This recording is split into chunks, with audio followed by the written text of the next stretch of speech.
Hello, hello, once again, lads, and lassies of the Kingdom of Science. My name is Josh, and I am going to finally continue watching Dr. Stone. For you on YouTube, there was no break. It's alright, there's nothing going on when I say finally continuing. But if you were on the Patreon Early Access, you might have noticed a little week-long break, and that's because, well, Dr. Stone dropped on Thanksgiving, and I surprisingly had plans on Thanksgiving. So, yeah, I was busy during the Thanksgiving weekend, and by the time I was able to get back in the chair, I was like, you know what?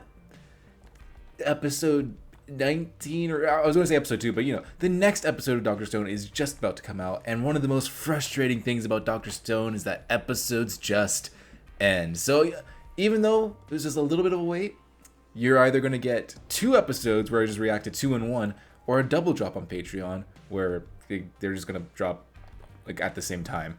But who knows, if this ends on like a really big cliffhanger and I just can't wait, I'll probably just go into the next one. Or if there's a lot to discuss, I'll go into the discussion. You know, we'll see. You know, you clicked on the video, you know exactly what happened. But yeah, a lot has happened. Yo has a gun. He shot the Medusa out of Ibara's hands. Ibara is basically on his own at this point because a lot of his men saw the Master being stoned, and he sacrificed, or he didn't really sacrifice. He just dumped Kirasame in the ocean. Is that the last we see of her character? Who knows? We freed a psychopath.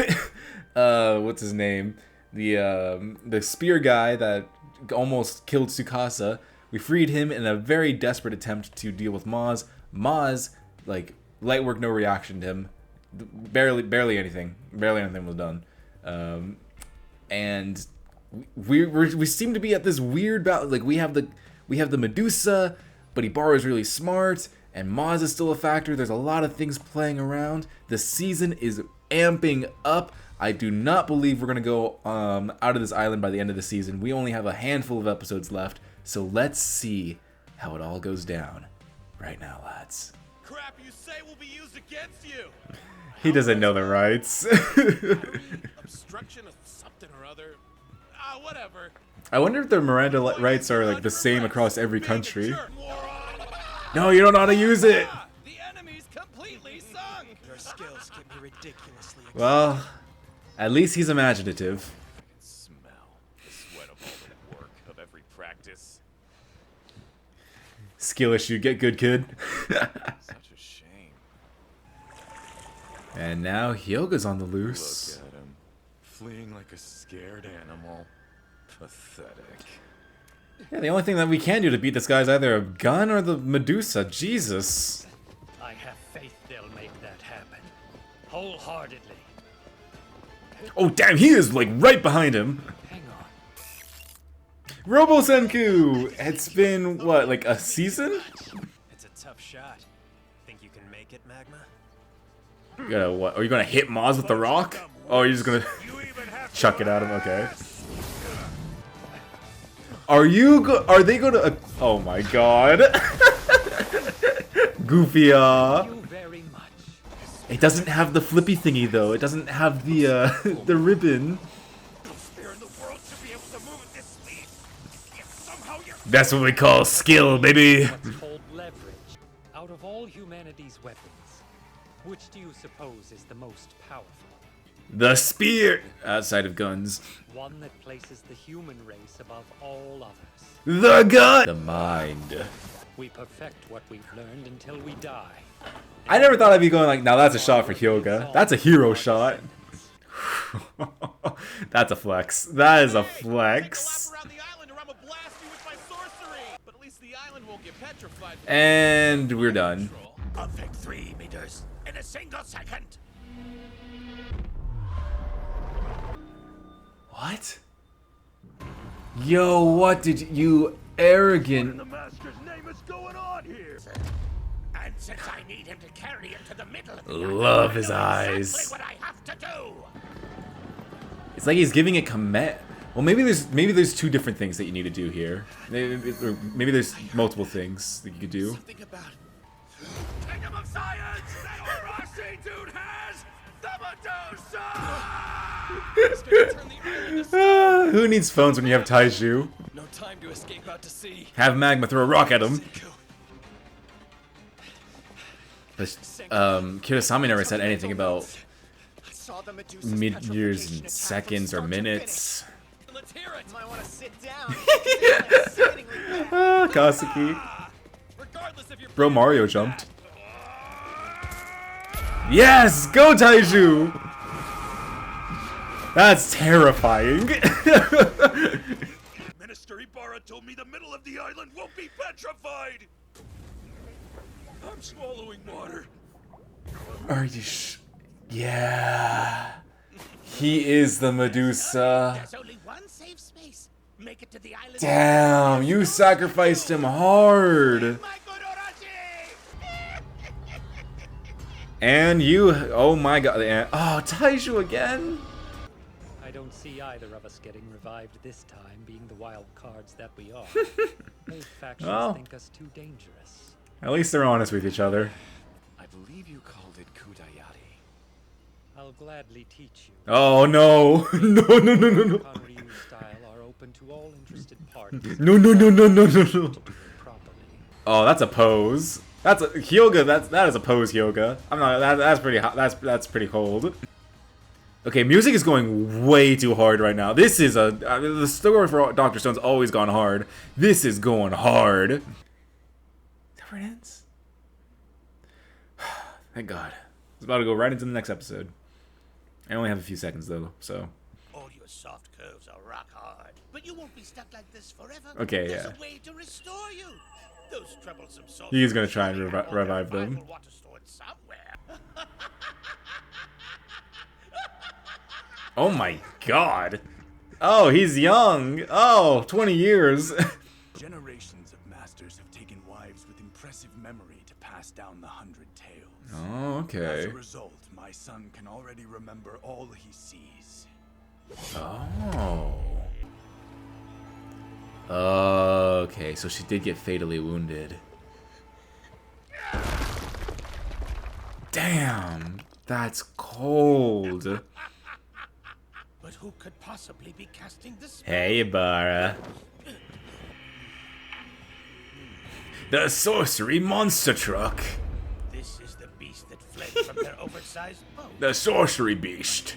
Effect 5 meters in 1 second. Oh! It's the longest second ever. Wrong. It looks like we're the last one standing, huh, pal? Time for a flashback worthy of a demigod. Alright, I need to know the explanation, but I know it's gonna be next episode. Hell are you not a statue? Ah, God damn you, Dr. Stone. I am so glad I have another episode stacked up. I'm not gonna watch it right now. I'm gonna watch it I need to discuss. Must discuss. There's a lot happened this episode. And then we have some good comments from Anne Leaf Door 2. I said it during the intro because I was like, I'll cut this part because of copyright. Or not the intro, the opening. But Anne Leaf Door, she's a patron. A lot of comments have been left behind. They clear up a lot of stuff, and they also leave to more discussion for some stuff. So I'm going to try and talk about some of those points near the end of the video. I've just discussed the episode first. God damn it, yo. His arrogance really screwed up everything. He had it. If he had run, instead of flaunting the stone, you know, this very much could have been all avoided. He's just flinging it around like, hey, the guys, look at my stone, run away. Which I guess, you know, it's smart. It is smart in the sense that you're getting the enemy forces away. I guess the enemy forces just did not hear Taiju like at all. I don't think anyone was affected by the revelation of the master being turned to stone, and no one even questioned it. So other than Ibara, like we do know people heard it because Ibara saw.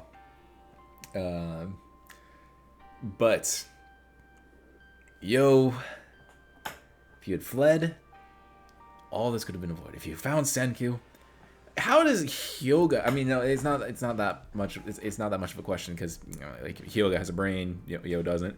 But like Hyoga, like they're enemies with Senku, and he's like, I have faith in Senku that he's gonna build a weapon for me that I can defeat Maz with. It's like, I'm actually starting to kind of like Hyoga now. We learned a lot about him through very little of this episode.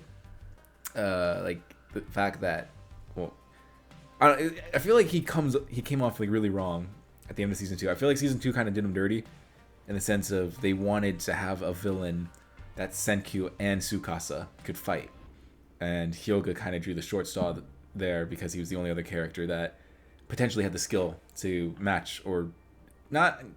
Yeah, he had the skill to match them both, in the sense of like just how OP his spear technique was at the time, still is. But in here, like in the season 2, or in all subsequent cases, he never really fought anyone that was stronger than him or more skilled than him. He comes off like really arrogant, and all that. And then of course this thing like the weak shall, or the strong shall rule over the weak. We're not even gonna have the weak. We're gonna only have the strong, because when when there's old people, we have to rely on, or the old people have to rely on the strong people. Ugh. Like, I don't really understand his argument. Maybe I need to rewatch that section. Maybe I'm misremembering it. I remember like Tsukasa was much more nuanced in his way of thinking, and it kind of just felt rushed to have Hyoga be the villain. But here we see him fighting someone way stronger than him, you know. But if I remember his philosophy correctly, he is no longer allowed to live. But nah, I'm joking, because he's like, you know, only a strong shall rule and all that. He should not be allowed to be walking around anymore, because Maz clearly defeated him through raw strength, but like with skill, Hyoga is able to defeat him with his training.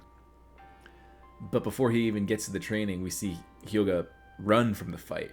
His pride, or actually, I guess he doesn't really have. Well, he doesn't. You know, obviously there's pride in him, but like he doesn't have like that flaw of pride in the sense of like, I refuse to lose, so I'm gonna do this by myself. You know, it's like I feel like a lot of villains have that kind of thing where they don't rely on anyone; it's just themselves. Whereas Hyoga, he sized up Maz. He got the wrong idea of him. He's like, "Oh shoot, I am vastly out over my head on this one." Then he ran, and he's like, "You know, I have faith that Senkyu is going to do something for me." So he didn't have like the pride of like, I'm the only one that can defeat him. He was like, no, I'll size him up, and then I'll see how this is going to go later. And then Hyoga came off as very well done this episode, especially near the end where Maz said like, you know, after all that trash talk Maz was giving him, the sense of, you're nothing. You trained so hard to get to this point where I'm just a natural born talent. I'm naturally strong. I'm naturally everything. You are nothing. And then like when Maz gets defeated, or Maz gets humbled badly, he's like, okay, you know what? I would like to learn that technique. I would like to learn the technique if you won't mind. And I like that they were both real with each other. They were not running. Well, you know, like the Kingdom of Science, they weren't running either. They had a plan though, so that's probably why. But everyone else was running away. They're like, oh no, it's terrifying, the green beam. They were just like looking at it, like, well, this is it. We are not getting revived this time because we are just way too much of a wild card. And they just had a really humble talk with each other. I really liked that. I mean, I like Maz like as an antagonistic force. He's a very interesting character. I just never liked Hyoga that much up until now, actually. Yeah, he got some really good. He had some really good stuff to work with this episode. Damn it, yo. I'm skimming through the episode right now to see what else to talk about before I switch over to comments. The voice activation thing is weird. I feel like that's not been. I don't. Have we seen Kirasame like? We've seen her just throw it, I believe. But I'm trying to remember if we've. Like, does it cut away before she throws it? Is there two different ways to do it? Like you voice activated and throwing it? or like has it always been like she's getting ready to throw and then we cut away, but like whenever she cuts, like do we ever see her go in one way, or is it like cut and then because like between the cut they could go like 1,000 meters in like 5 seconds, something like that. I don't think she's ever said anything before, so I wonder if there's going to be an explanation for that, if it's both, if it's not both. But man, Ibara was cold this episode, forcing his most loyal goon, or not even tricking his most loyal goon, sneakily making him swallow the Medusa, making him run to the center of the island like a mule. Oh my god! Then just no remorse, just picks up a rock, shatters him, grabs the Medusa. Bro didn't even hesitate. He's like, you were a good soldier. Nope, you're just... The disrespect is unimaginable. But he makes him such a good villain. I mean, I've said it before, where Asuka says like the deep villain is so much nuance. You understand where he's coming from. Ibara is just straight up evil, and it works so well. I feel like Ibara works so much more than Hyoga did as a villain at the end of season 2. And Ibara is just cold, calculating, manipulative. Well, he's not as he's not a scientific match for Senku in the terms of like their minds.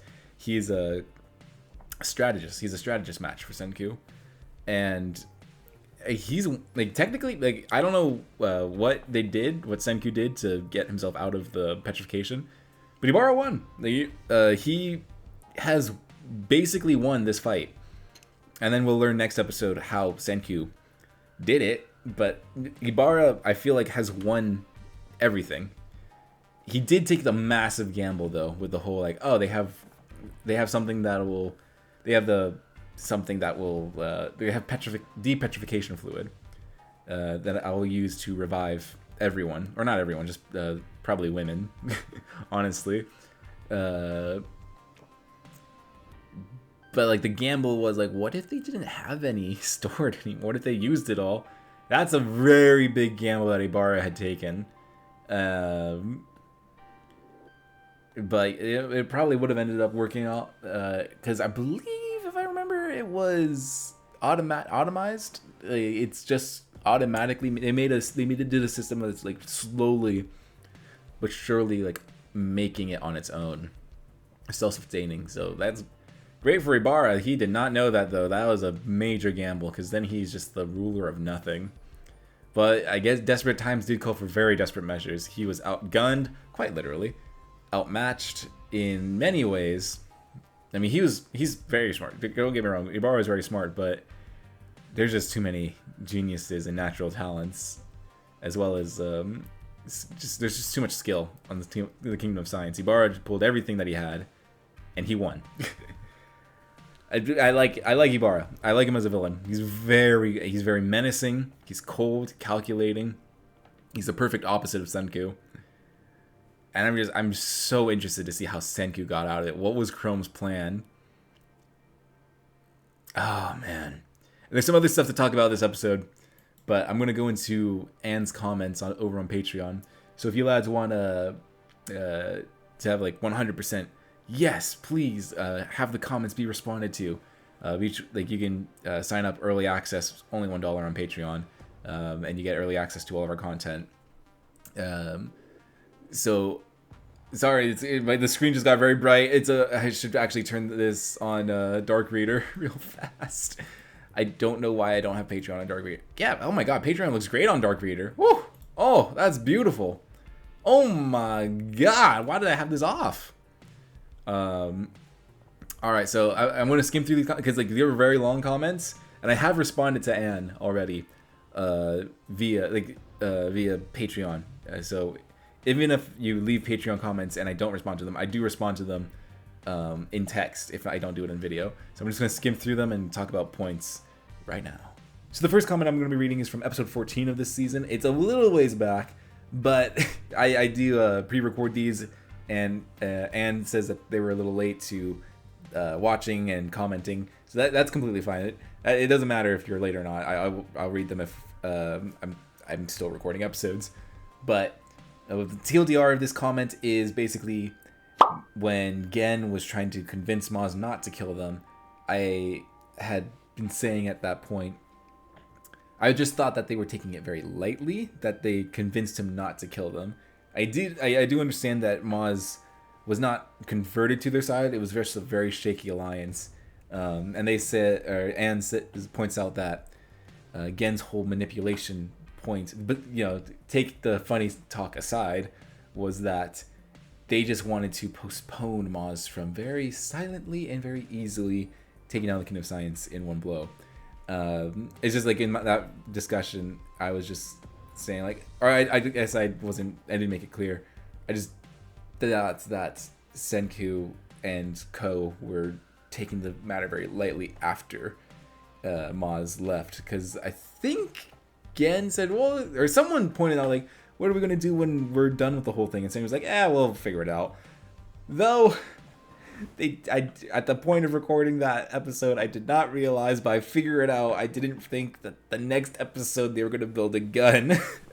So when you're doing these like week to week, sometimes things you say, they get very outdated very quickly, because just they built a gun to do we'll figure it out. It's not like, oh yeah, we're gonna like train our people to be just as good as him, or we're gonna get something stronger. No, we're just gonna build a gun. That's it. So that was my whole thing of like, Senku already knew exactly what he was gonna do. Just the audience didn't know, and of course the Kingdom of Science, any present day members, they would have no idea that Senku could build a gun at that point in time, which that was, I think, it surprised everyone.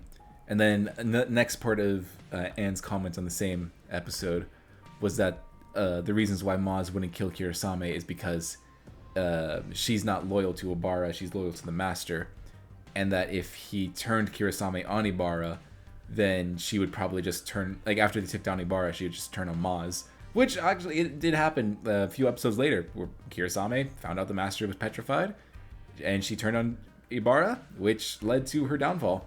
The only thing, like within like the power system, it seems like none of the three overlap, and Ibara gave a lot of trust to Kirasame.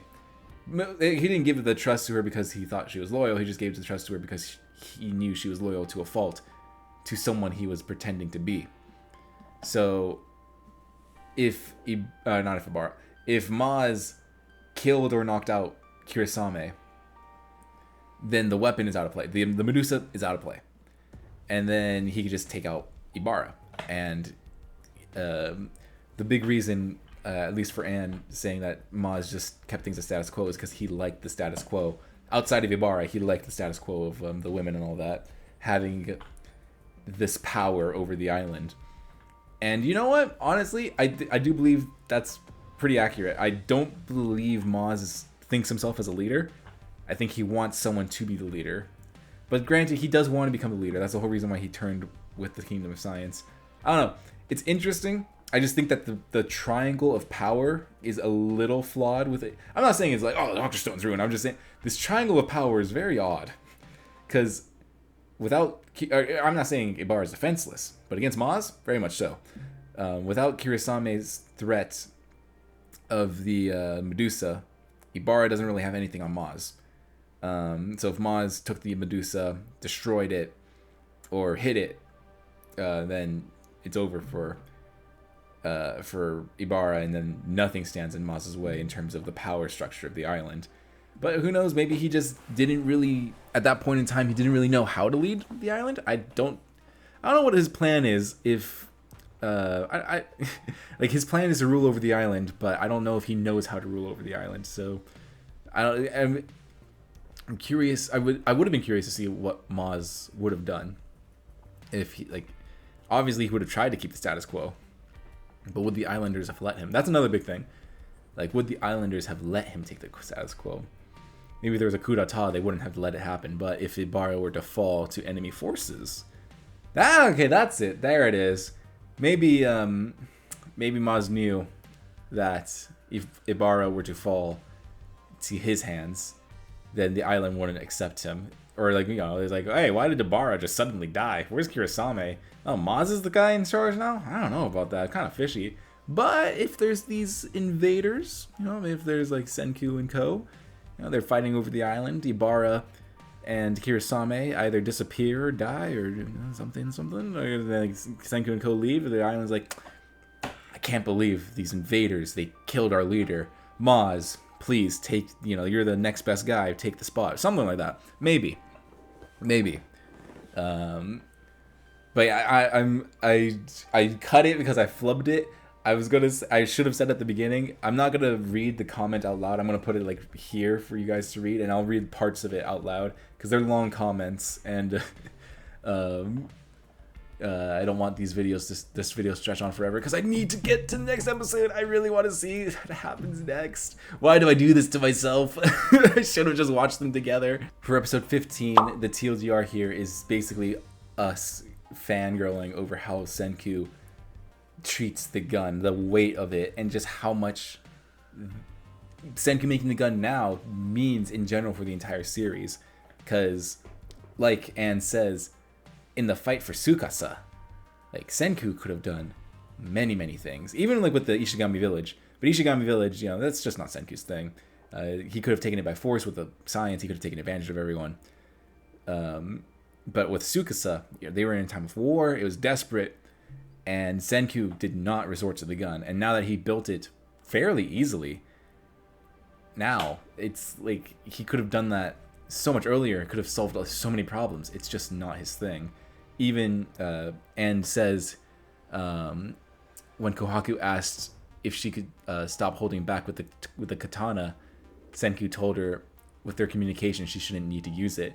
So the fact that their situation is so dire, that Ibara and Maz are so outside of Senku's wheelhouse. I would say control, but wheelhouse, I guess. Because with Tsukasa, Senku knew enough about him. He's like, I do have the ability to talk him down. I believe I can talk him down. Or we can find common ground. Maz and Ibara, they are so far out of that Senku has to resort to his least favorite methods. The methods he fears and that he knew Tsukasa feared as well. Would this bring the world back to the state it was in? So that now they just have to be really careful about producing guns. And, obviously if they revive the wrong guy, they can mass produce a gun now. And this, granted, it's not going to be like a semi-automatic gun, still a vastly overpowered weapon within the stone world. And then here with Kinro's scar, not even Anyu. I still don't know why Kinro's scar didn't heal when everyone else's scars did. Because I believe everyone's scars healed for the petrification. So I'm going. Even I said, where neither of us are sure. But I think she brings up the fact that it could be a birthmark. I believe I had said that, well, if it's a birthmark, then all is solved. That's it. It doesn't look like a birthmark. It does look like a scar, but it could be a birthmark. It's an awesome looking birthmark. But if it's a scar, I said maybe that since he had the scar before the petrification and it had healed already, because the scar, it's as healed as it can get. It's not gonna your skin's not gonna be completely the same, but it is healed. In a sense, healed. So maybe the petrification saw the scar and was like, okay, you don't need, or it's a slightly different, like Deadpool with his cancer. When he got his powers, he already had cancer, so his powers recognized the cancer and was like, oh, this is not something that needs to be healed. This is the norm within this body. So Deadpool is just in constant cancer agony because his powers are actually actively healing his cancer, I think. So that could be something similar, but only like physical things. Because we do know that the petrification beam process can heal you internally as well. Tsukasa's sister was in that mystery coma of, it was the mystery disease that like, oh no, yeah, she's in this coma, so like we can't wake her up. Kaseki, I always forget names whenever I want to bring them up. Kaseki, was an old man, and now he got petrified, and he came back, and he's like, oh, I feel like I'm 20 years old. So we do know it has like massive healing properties. So maybe like the scar, since it was there before and it had healed, the petrification process didn't recognize that as something that needs to be healed. Who knows? But the gun thing puts a lot of perspective on how much respect Senku has with the weaponry and with his science that he uses. And the last comments that we have are kind of a 2-for-1, which they talk about Soyuz's dad, which this was a big thing within those episode discussions. And I don't believe it's been necessarily stated within the show, where like the other two things, or at least with the Maz aspect of it, that was stated within the next episode. I don't think the master stuff has been like specifically stated within the show yet, but this is something that I do want to read, because it puts a lot of perspective into what Tsukasa was doing and why the master has degraded over so little time relatively to everyone else, which is something I was talking about a lot the past couple episodes. So let's get right into this comment. The master was already missing that eye and part of his face back when Ginro saw him, so he's probably been like that since Ibara petrified him. Maybe he bashed his head in straight after petrifying him and then kept the rest of him whole for deception. That's also why there would be time for degradation that actually matters. It doesn't matter if the outside of a statue is completely degraded. That still keeps the inside whole and protected. It matters if a statue is broken and then the pieces that are supposed to represent the inside, in this case the head, are exposed and they degrade. Imagine it like this. A statue stands outside for a long enough time for limited weathering and degradation and the outer layer from the exposure to the elements and such. This means that this thin layer on the outside of the statue won't be able to turn back during the depetrification process. So you get the layer of stone, either thick or thin, we see during the first revivals, which is back in season 1. It makes a lot of sense. That's why it took so long actually for the depetrification. Remember, even in season 3, right now, like very recently, there was a different form of depetrification, and Senku says, "Oh, that's because they've been petrified for so little time." But back then, back in the day, after 3,000 years, the petrification took a lot longer, and there was a waking process to it because it was going through all those layers of stone. Now, so you take a statue and break off a leg, then you wait long enough for some weathering and degradation. Then you wait long enough for some weathering and degradation. Then you wait long enough for weathering to happen on the outside layer of those two pieces. Even if you connect the leg back to the body and try to depetrify it, the thin layer of stone would happen in the place where the leg should have connected to the rest of the body and stop them from reconnecting. This would happen with any piece of statue that would be separated from the rest of the body for too long. This is why Tsukasa's victims had to be put back together fast, and this is why 20 years with a broken head as a statue is probably too long. So this puts into perspective a lot, and I mean a lot, of just exactly what Tsukasa was doing, breaking those pieces.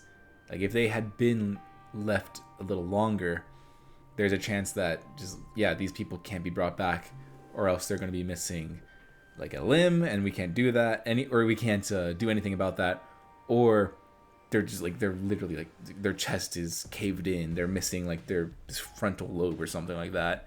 Like they can't, even though like, you know, with we saw with what's his name, Ryusui, like his head was broken, shattered in pieces, but they put him back because like it's not hollow, it's like just stone, and if you put that back together fast enough, we're fine. But if you cut someone's head like in half with one of the characters, I believe that happened to one of the characters here, I think it was Ryusui, they cut his head in half, and if like you let the thin layer, if you let a layer of degradation happen across that, try and put it back on, it's not gonna, the piece isn't gonna fit like 100%. You need it to fit 100%, or else it's just gonna turn out not great. Like what Senku had done within season 1, he said like, yeah, I found a statue, it was missing an arm, I found a statue, it was broken, I tried putting it back together. Granted, he was not using glue, he just like put it back together. But in Taiju's case, Taiju was missing an arm, they just slid it back into place, it was fine. But Senku found someone broken, put them back together, and they just turned into rotten flesh, which, ew. So that brings into a lot of perspective with the master, that if his head was caved in, or even if Ibara like just petrified him and took a chunk of his head out, there's a chance that, or not a chance, there's 100% possibility that now the important degradation is like if his head was bashed in. Sure, like yeah, it can heal immediately if you depetrified him immediately, but if like let's say the brain's exposed and the brain gets petrified and now the brain is just degraded, like you can't heal that. So there's no healing process for that. So that makes a lot of sense now in my questioning. We still don't know exactly what happened to him. We did see how Soyuz ended up being alone, which was actually something that Anne brought up at one point here, or maybe it was in episode 16. Yeah, it was here. We got this flashback at some point where baby Soyuz looked back at the island from the boat while his mother was there. They were probably leaving, so they must have known what Ibara did. Not sure how Soyuz ended up in Japan alone, though. We ended up seeing it this episode. Soyuz actually saw. He doesn't remember. He does not remember yet. But he saw the event happening. Ibara killed a father in front of his own son. That is cold. I mean, Ibara is... We've said he's cold. That was cold. But, yeah, so Soyuz saw everything. And Ibara was going to kill him. The mom took him away. And Ibara ordered the death of both of them, which led to the mom getting fatally wounded and Soyuz ending up in Japan alone. It was answered. It was answered like the next episode. I did want to go over these comments before I started recording, but I didn't want the intro to go on for too long. So we're going it over at the end. This episode has gone on longer than most episodes. So thank you all very much for watching. If you enjoyed the Q&A, make sure you leave your comments down in the comment section below or join Patreon for early access. And I'm definitely going to pull them up for discussion here in these. But yeah, thank you all very much for watching. And if you enjoyed this episode, like, subscribe, comment down below, and I will see you all in the next episode, which I'm going to be getting into right now. And on Patreon, you can see it right now. And sorry, YouTube, it's a little bit of a business, but I'm sorry. I just you gotta do what you gotta do. But thank you all very much for watching, and I'll see you in the next one, lads, for another episode of Dr. Stone.